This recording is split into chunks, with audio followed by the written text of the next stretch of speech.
Let's go! Hey everybody, Coach Scott here, and today I want to talk to you about BMI. That's right, body mass index. You see, every year when I go to my doctor and get my annual checkup, he takes my height, he takes my weight, and then he takes those two numbers and he plugs them into a formula called BMI, body mass index.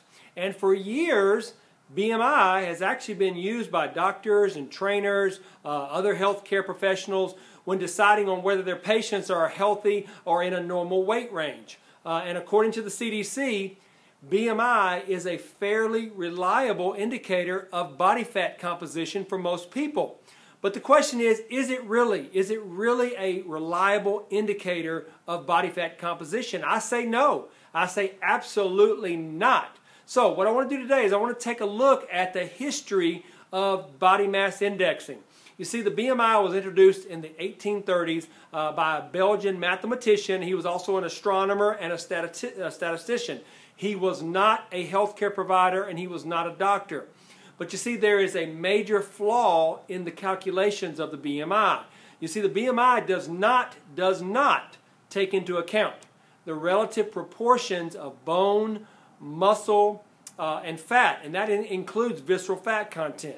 And since bone and muscle are denser than fat, a person who has solid bones and carries more muscle will have a higher BMI. That's right. So that means if you lift weights, or if you're training your muscles to gain lean muscle, or if you are in a different activity level where your muscles are being stretched and growing, you may find yourself in the overweight or even obese category. By the way, like me, and even though I'm not obese and I'm not unhealthy and I'm far from it, I have a higher BMI, which considers me obese. But on the other hand, a person with little muscle but a large amount of fat may have a healthy BMI, but they can have just as many disease markers and actually be at risk for many chronic illnesses and disease as somebody that's actually obese.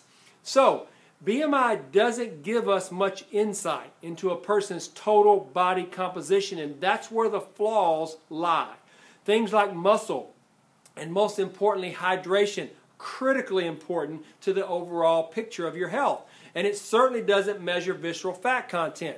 And by the way, that's the real enemy when it comes to an estimated 70% of all weight-related diseases. So the question is, what is the better option for a health risk assessment and to give you a clearer and truer picture of your overall body composition? And BMI, by the way, is used as a screening tool, but there's something emerging that's stronger predictor, that's a very valid predictor of an individual's cardiovascular health.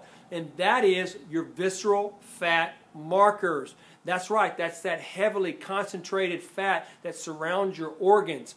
And this is why we use what we call a bioscan, or a bioelectric impedance analysis scale, a BIA scale.